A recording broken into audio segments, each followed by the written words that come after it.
এখানে কয়েকটা আলোচনা আছে। একটা হলো যে পতিত শক্তি এত শক্তিশালী না যে আমাদের দেশকে পুরোপুরি অস্থিতিশীল করে দিতে পারে, তবে তাদের এতখানিও শক্তি আছে যে একটা একটা বেসিক অস্থিতিশীলতা বিরাজমান রাখতে পারে।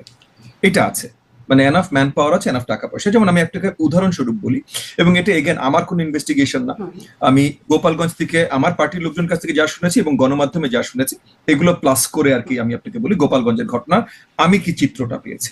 এগেন আমি গণমাধ্যমের থেকে মোস্টলি প্লাস আমার গোপালগঞ্জের লোকজনের কাছ থেকে কিছু, আমি যে চিত্রটা পেয়েছি হলো যে গোপালগঞ্জে একটা বেসিক একটা উত্তেজনা বিরাজমান ছিল, কারণ কিছু ইউটিউবার বা কিছু লোকজন হয়তো বলেছে যে 32 নম্বরের মতো শেখ মুজিবের মাজার ঘুরিয়ে দেওয়া হবে এনসিপি যখন যাবে। এটা একটা প্রচারণা ইন্টারনেটে শুরু হয়েছিল, এটা এনসিপির কেউ বলে নাই, কিন্তু নাম করা কিছু ইউটিউবার বলেছে। সো এইটাকে কার্নেল হিসেবে ধরে, মানে এটাকে বীজ হিসেবে ধরে পতিত শক্তির কিছু লোকজন ওখানে ভালোভাবে এটা ফলো করে ছড়িয়েছে। আচ্ছা, এখন আমি আপনাকে এটাই বলছি যে তারা তো নতুন বানায় না, এটা তো বীজটা তাদেরকে দিয়ে দেওয়া হয়েছে, মানে পতিত শক্তির লোকজনের হাতে বীজটা ধরিয়ে দেওয়া হয়েছে with the lack of minimum common sense, যে প্রত্যেকটা জায়গায় ওই এলাকার জনগণের কিছু দুর্বলতা আছে, তাদের ইমোশনাল কিছু অ্যাটাচমেন্ট আছে।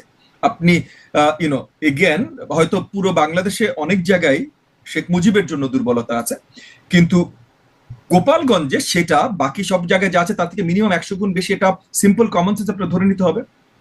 সো এলাকাবাসীর যে দুর্বলতা, আপনি সেটাকে কেন আঘাত করবেন ওখানে যে? আচ্ছা, এখন এটা এনসিপির কেউ বলেনি, আমি মেনেই নিচ্ছি, কিন্তু এনসিপি একটা যদি দায়িত্বশীল রাজনৈতিক দল হয় তাহলে তাদের উপরে কি বর্তায় না যে তারা এটা ক্ল্যারিফিকেশন দিবে আগে থেকে যে এরকম কোনো কিছু আমরা করতে আসছি না, আমরা জাস্ট আপনাদের সাথে মোলাকাত করতে আসছি। এরকম করার কথা ছিল না তাদের? এরকম কোনো ক্ল্যারিফিকেশন আমি কোথাও দেখিনি অ্যাটলিস্ট, এবং আমি কোত্থেকে শুনি নাই যে এরকম কোনো ক্ল্যারিফিকেশন এনসিপি দিয়েছে।